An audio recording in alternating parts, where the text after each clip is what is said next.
Why are some books so good that we stay up all night reading, while others are so boring that they put us to sleep? The difference comes down to a psychological principle known as the Zeigarnik effect. And today I'm going to reveal how to leverage the power of this psychological phenomenon to write page-turning stories that readers simply can't put down. First, what is the Zeigarnik effect? Named after the psychologist Bluma Zeigarnik who discovered it, the Zeigarnik effect states that people remember unfinished or interrupted tasks better than completed ones. She noticed that waiters remembered the orders of customers who had not yet paid, but then as soon as they did pay, the waiters completely forgot their orders. This got me thinking back to my high school days. Ever stay up all night memorizing answers for a test, only for all of that information to be totally wiped from your brain the second the test is over?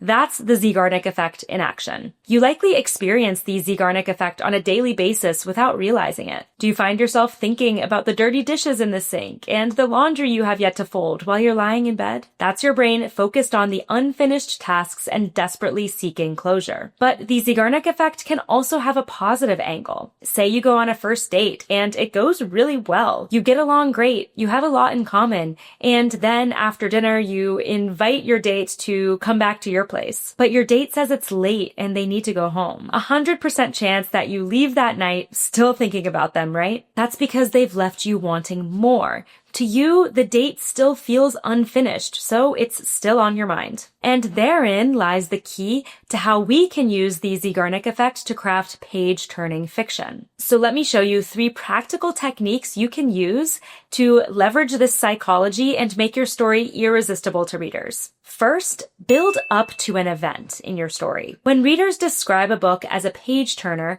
what they're really saying is that they're anticipating something in the story, and they can't stop reading until they get the answers that they're seeking. This is why millions of people watch dating shows like The Bachelor and Love is Blind, because they want to see which love interest gets selected or if the couple ends up together. As stupid as they are, these shows are engineered to make people addicted to them because they're by design building up to a major event like an engagement or a wedding. So let's apply that same principle to your story. What is your plot ultimately building to? The clock in your story's world should be ticking down, leading up to some event where something consequential will happen, typically at the story's climax. That's how you build desperate anticipation and curiosity in your reader. The event doesn't have to be explosive or far-fetched or out of left field, but it does have to matter deeply to your characters, because if it matters to them, it will matter to us. I was working with a best-selling author recently who was working on a story about people in the wine industry. The story followed restaurant owners, distributors, sommeliers, and servers who all had a juicy interpersonal drama between them. But the story was missing that ticking clock element. So together we created a big upcoming event, an exclusive industry gala where all the characters would be in the same room and their secrets would inevitably tumble out. Suddenly, every scene leading up to that event felt more dynamic, had more tension, and was charged with an electric spark. Since the reader knows this event is on the horizon, we're invested in seeing what happens when the characters get there. Another author I worked with was writing a novel set in Florida where a tragedy pulled a family apart. We amplified the suspense of the family drama by having a hurricane start brewing off the coast. The storm became a natural countdown.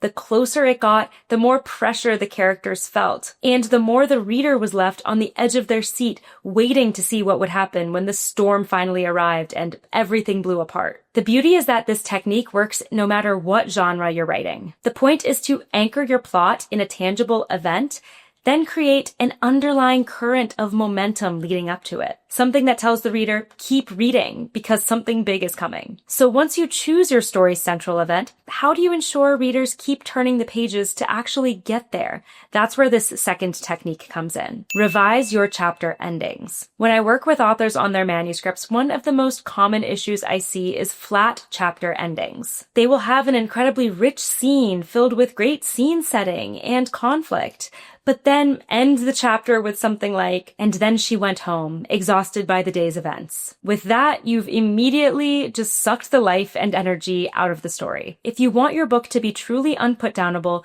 you have to treat every chapter ending as a mini cliffhanger. That doesn't mean every chapter should end with someone screaming or gasping, "Oh my God," because that will get cheesy fast. But you do need to leave something unresolved that leaves the reader hanging and wanting to read more. Remember the Zeigarnik effect. As soon as we get closure, we forget. And you want readers to keep thinking about your book nonstop until the end. Think about the last show you binged. Why do we keep hitting next episode even though it's past midnight and we know we'll regret it in the morning? Because each episode ends with something unfinished, and we hit the next episode button desperately seeking resolution. That next episode button is the same thing as your chapter breaks. Here's a quick exercise you can do to audit your chapter endings. Go through your entire manuscript, then look at the last paragraph of each of your chapters. Ask yourself, is there a question lingering in the air? Is there a sense of anticipation or unease? Or does the energy just fizzle out? For example, instead of closing with a line like, "She fell asleep, relieved that the chaos of the day had concluded," you might try something like, "She tried to sleep, but her phone kept vibrating on the nightstand, the blue light emerging in her periphery. When would he stop?" It's the exact same moment, the character is in bed, but they bring completely different energy. And which one are you more likely to keep reading? With the first ending, you could probably just close the book right there and forget about it. But with the second, you're probably going to turn to the next page to see if the person stops texting her, right? And here's a bonus tip if you're writing multiple POVs. You can use your chapter endings to strategically create suspense as you switch between the storylines. If you end a chapter on a tense moment with character A, then switch to character B, you're effectively making the reader wait to get resolution on character A's storyline. If you keep that pattern going for the rest of the novel, you're going to keep your reader hooked. Suspenseful chapter endings are the secret to making your story feel addictive. I have another video that does a deeper dive with specific strategies to write compelling chapter endings, along with more examples, so I will link that in the description. Now you know how to structure your plot to build to something, and how to make each individual chapter leave us wanting more. But there's one more technique that ties all of this together that's critical for every author to master. Plant Chekhov's gun. If you've ever heard the phrase Chekhov's gun but weren't sure what it meant, here's a quick overview. The Russian playwright Anton Chekhov famously said, "If in the first act you have hung a pistol on the wall, then in the following one it should be fired.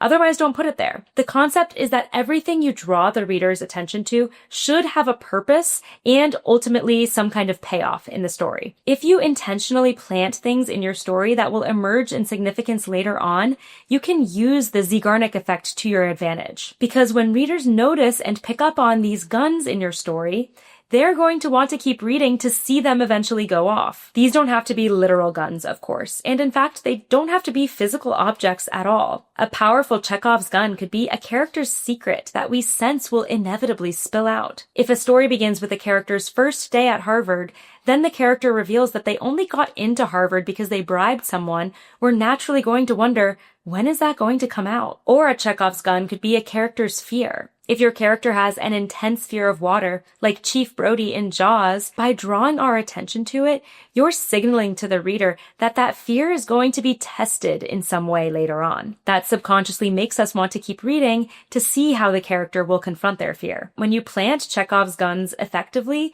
when you do eventually set them off, it's one of the most satisfying experiences a reader can have. Because we've finally gotten closure on something that's been building for the entire story. Something that we noticed and said, I knew that was going to be important. If you use all three of these techniques together, you'll be leveraging the power of the Zeigarnik effect to make your story unputdownable. By tapping into readers' psychology, they won't know why they keep turning the pages, but they'll feel they have to.